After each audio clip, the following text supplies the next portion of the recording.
Բարի օր հարգելի հետևորդներ, իմ կանաչ դրախտը հաղորդաշարի հերթական հաղորդումն է եւ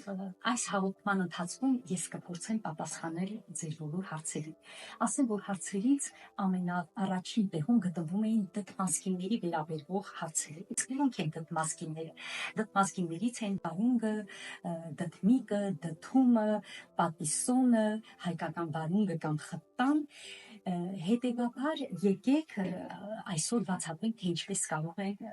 կատարվել տնկումները, իմացեք, որ բոլոր սերմերը ցանում ենք, իսկ սածիները, ծառերը, կարտոֆիլը, գլուխսոխը տնկում։ Լցնենք հողախառնուրդը, պետք չէ բաժակը ամբողջությամբ լցնել, տեսնում եք, որպեսզի ջրումների ժամանակ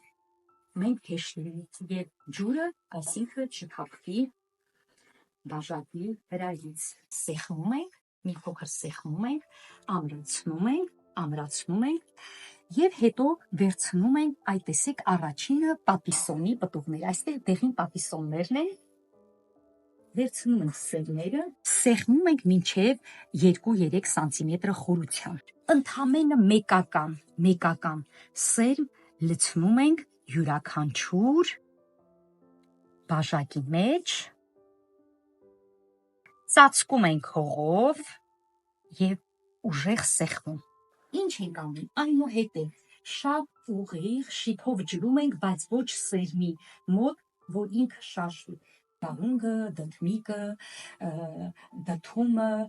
պատիսոնը, հայկական վարունգը կամ խտան, այդ բոլորի տեխնոլոգիաները ցանքի մշակության նույնն է։ Ուղղակի հիշեք, վարունգների սերմերը ավելի փոքր են, քան պատիսոնի սերմերը, կամ դդումին ավելի մեծ են, քան վարունգի եւ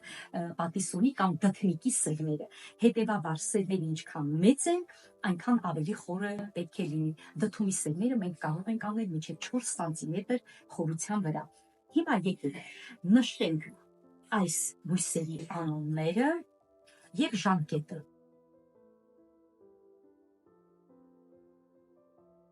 Դուք կարող եք ուղղակի մի մեծ տարայի մեջ դնել բոլոր բաժակները եւ որևէ մեկի վրա ուղղակի գրել,